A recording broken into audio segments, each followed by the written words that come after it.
सती जी ने सुना कि यज्ञ तो मेरे पिता का हो रहा है और सब लोग जा रहे हैं। बड़ी उत्सुकता हुई और कहा, देवाधिदेव, मेरे पिता के यहां उत्सव हो रहा है, निमंत्रण नहीं आया, क्या मैं जा सकती हूं? वामदेव, मैंने सुना है इस समय इस शरीर के पिता और आपके ससुर बड़ा भारी यज्ञ उत्सव कर रहे हैं, सब निमंत्रण में जा रहे हैं, हम भी चले? क्योंकि अपने आत्मियों से मिलने का मन करता है। मैंने देखा इन विमानों में हमारी बहनें भी थी जो अपने पतियों के साथ थी, बड़े सुंदर गहने आदि धारण किए हुए प्रसन्न मुद्रा में जा रही थी। बहुत समय हो गया मैंने अपनी मां को नहीं देखा, उत्सुकता हो रही है हमको भी। शिव कल्याण में ब्रह्म ऋषियों के द्वारा रचा हुआ महाश्रेष्ठ यज्ञ हो रहा है, वैदिक मंत्रों से भगवान श्री हरि की प्रधानता है, चलना उचित होगा। अजन्मा प्रभु, आप ही जगत की उत्पत्ति हेतु और पालन करने वाले, मुझे पता है आप ही त्रिगुणात्मिका माया के सृजन करता है। मैं आपसे प्रार्थना करती हूं, बहुत दीन हो रही हूं, क्या आप मुझे मेरे पिता के पास ले चलेंगे, माता के दर्शन कराएंगे, यज्ञ का उत्सव में सम्मिलित होने का सौभाग्य मिलेगा? कुछ नहीं बोले भगवान से। काहे नीलकंठ, आप जन्म रहित हैं, अजन्मा हैं, आप में भले उत्साह ना हो पर मेरा जन्म हुआ है, वो मेरे मां पिता है, मैं दर्शन करना चाहती हूं, उनसे मिलना चाहती हूं। देखो ना आकाश में कैसे राजहंस जैसे उड़ते विमान और उनमें हमारी बहनें जा रही हैं। ऐसी अवस्था में कौन ऐसा होगा जो अपने माता पिता के उत्सव में सम्मिलित ना हो? प्रभु, हो सकता है आपको ऐसा उत्तर देने का मन हो कि उन्होंने निमंत्रण नहीं दिया, तो पति के गृह, गुरु के पास और माता पिता के यहां बिना निमंत्रण के जाना चाहिए, शास्त्रीय सिद्धांत है। ये अंबा जी कह रहे, सती जी कह रहे, भर्तुर गुरुर देह कृतस्य केतनम, गुरु के गृह में, पति के घर में और माता पिता के पास बिना निमंत्रण के जाया जाए, ऐसा शास्त्रीय सिद्धांत। निमंत्रण है तो खास बात नहीं है, बिना निमंत्रण के भेजा है, गुरु के यहां, पति के यहां और माता पिता के यहां।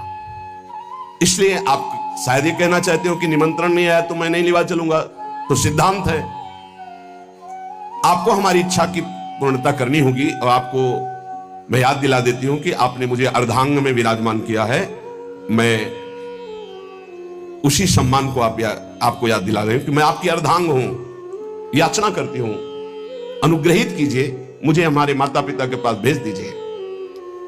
सती जी की बात सुन करके भगवान शंकर थोड़ा मुस्कुराए, कहा, सुंदरी, तुमने ठीक कहा कि बिना निमंत्रण के भी जाया जा सकता है। तो योदितम शोभनमेव शोभने अनाहुता अप्यभियंति बंधुषु ते यदुत्पादित दोष दृष्टयो बलीय सानाम्य मदेन मन्युना। यद्यपि माता पिता, पति और गुरु के यहां बिना बुलाए जाना चाहिए, सिद्धांत है, पर तदपि विरोध मान जहां कोई, तहां गए कल्याण न होई। यदि माता पिता तुम्हारे वैर मानते हो तो फिर नहीं जाना चाहिए, फिर नहीं जाना चाहिए। देहाभिमानी मद क्रोध से प्रबल हुआ, यदि वो अपमान करता हो तो फिर नहीं जाना चाहिए। यह सिद्धांत वहां चलता है जहां देहाभिमान रहित होकर के, मद रहित होकर के, दोष द्वेष रहित होकर के वो जो रिश्ते हैं उनका पालन किया जाता है। विद्या, तप, धन, सुदृढ़ शरीर, युवावस्था, उच्च कुल, ये 6 गुण है, पर अभिमान आ जाए तो यही 6 दुर्गुण बन जाते हैं और उसका नाश कर देते हैं। ये 6 गुण अवगुण जब बन जाते हैं तो महापुरुषों का अपराध करा देते हैं और वो नष्ट हो जाता है जो महापुरुषों का अपराध करता है। मुझे लगता है यदि तुम अपने माता पिता के पास जाओगी तो वो तुम्हें आदर नहीं देंगे, मेरे संबंध के कारण भाव चढ़ा कर देखेंगे। ऐसी अवस्था में तुम सुख नहीं पाओगी। देवी, बाणों से बिन जाने पर उतनी पीड़ा नहीं होती जब प्रियजनों के द्वारा अपमान होता। सत्य कठिन जाति अपमाना। जब अपने परिकर के, अपने प्रेमी जन, अपने संबंधी तुम्हें सम्मान नहीं करेंगे और रोष भरी दृष्टि से या उपहास करेंगे, तब तुम्हारा जीना मुश्किल हो जाएगा। इसलिए हृदय को शांत करो और इसी कैलाश में ही रहो। सती जी को भगवान शिव की बात अच्छी नहीं लगी। क्यों? क्योंकि ममता जागृत हो गई तो ममता रत सन ज्ञान कहानी फिर नहीं समझ में आती। मानो सती जी ने कहा कि अगर आप एक बार खड़े होकर प्रणाम कर लेते हमारे पिता को तो समस्या ही नहीं होती, पूरा झगड़ा इसी से तो हुआ। भगवान शिव अंदर की बात जान कहते, सुंदरी तुम ये कह सकती हो कि परमोन्नति को प्राप्त दक्ष प्रजापति पद पर जब विराजमान थे तो आप खड़े होकर प्रणाम क्यों नहीं किया? तुम मेरी आश्रिता हो इसलिए मैं तुम्हें बता रहा हूं, ये खड़े होना, हाथ जोड़ना, प्रणाम करना, नमस्कार करना, ये देहाभिमानियों का व्यवहार है। ब्रह्मबोध संपन्न महापुरुष उसी आत्मस्वरूप वासुदेव का सम्मान करते हैं, बाहरी प्रक्रिया नहीं। अहंकार का पोषण अहंकार शून्य महापुरुषों के द्वारा नहीं होता। इसलिए मुझे लगता है तुम्हें नहीं जाना चाहिए। सुमध्य में ये नम्रता दिखाना, प्रणाम करना, हाथ जोड़ना, ये केवल व्यवहारिक क्रिया है। अगर अंदर के वासुदेव को नहीं पहचानता तो ये सब नाटक हो जाता है। तत्वज्ञानियों द्वारा उसी आत्मस्वरूप वासुदेव का सम्मान होता है, बाहरी देहाभिमानी का नहीं। विशुद्ध अंतःकरण का नाम वासुदेव है, अपने स्वरूप में स्थित होना सबसे बड़ा सम्मान है। ये भगवान ज्ञान स्वरूप शिव का, मैं उसी वासुदेव में निरंतर स्थित रहता हूं, इसलिए न किसी को नमस्कार न किसी को प्रणाम। इसलिए अगर तुम्हें लगता हो कि मैंने तुम्हारे पिता का अपराध किया तो बिल्कुल नहीं। मैं देहाभिमानी को प्रणाम नहीं करता, देह में विराजमान उस आत्म तत्व को नमस्कार करता हूं और वो मैं हूं। इसलिए किसको नमस्कार? कौन? इस समय सती जी को अच्छा नहीं लग रहा है, ध्यान दीजिए। व्याकुलता देखिए। यदि तुम मेरी बात नहीं मानोगी और जाओगी तो संकेत में बता देता हूं, ये तुम्हारे लिए बहुत ही हानिकारक होगा। क्योंकि जब प्रतिष्ठित व्यक्ति की आत्मीजनों के द्वारा अप्रतिष्ठा होती है, अपमान होता है, तो उसकी तत्काल मृत्यु का कारण बन जाती है। वो संकेत में बता दिया। भगवान शंकर शांत हो गए। ये देखकर सती जी को बिल्कुल अच्छा नहीं। खड़ी हुई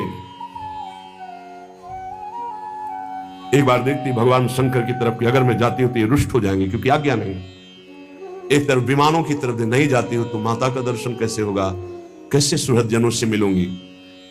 बार बार एक क्रास चिंतन हुआ, हृदय चंचल हुआ। भगवान शिव की तरफ रुद्र दृष्टि से देखा और आंसू भी आ गए। इन्होंने आदेश क्यों नहीं किया? समझ नहीं पा रहे अम्बा। भगवान शिव कह रहे हैं जब प्रतिष्ठित व्यक्ति की अप्रतिष्ठा जहां होती है तो मृत्यु से बढ़कर दुखदायी होता है। हो सकता है मृत्यु हो जाए, इसलिए नहीं जाना चाहिए। क्रास चिंतन से ही क्रोध का भयानक स्वरूप आता है। देवी सती थर थर कांपने लगी। एक तरफ शिव प्रेम, एक तरफ माता पितृ प्रेम। रोष भरी दृष्टि से भगवान शंकर की तरफ देखा। प्रधक्षति वैक्षत जात वे पथो, शरीर कांप रहा। रुद्र दृष्टि से देखा।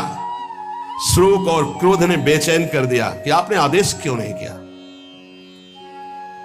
और दांतों से ओठ दबाते हुए शिव जी की तरफ रुद्र दृष्टि करते हुए चल दी। और विचार किया मैंने, कई बार इनसे प्रार्थना की इशारे से कि मुझे आदेश दे दो, पर आदेश नहीं दिया। ठीक है ना, दो आदेश में जा सकती हूं। देखो यहां त्रुटि हो रही। सदगुरु, प्रिय प्राणपति, पूज्यजन, बिना इनकी आज्ञा के कदम नहीं रखना चाहिए। अगर आज्ञा नहीं है तो बड़ा अमंगल है यदि कदम रख दोगे। लंबी लंबी सांस खींची, भगवान शिव की तरफ देखा और चल पड़े अपने पिता के घर अकेले। महादेव जी ने मणिमान नामक अपने पार्षद को बुलाया और कहा 10,000 शिव पार्षदों को साथ लो, सुंदर पालकी तैयार करो, बड़ी भारी यक्षों की सेना साथ होनी चाहिए और इनका अनुगमन करो। जाओ पीछे सती। तत्काल सुंदर पालकी की रचना सती जी को विराजमान किया। 10,000 भगवान शिव के पार्षद और हजारों की संख्या में यक्ष सैनिक, क्योंकि कुबेर मित्र हैं भगवान शिव के। नंदिकेश्वर ने कहा प्रभु पालकी से अच्छा रहेगा, मुझे आदेश कीजिए। भगवान के नित्य वाहन नंदिकेश्वर गए, कहा माता विराजमान हो हम पर। मैना पक्षी, गेंद, दर्पण, कमल, समस्त राज सामग्रियां, छत्र, चमर, शंख, दुंदुभी आदि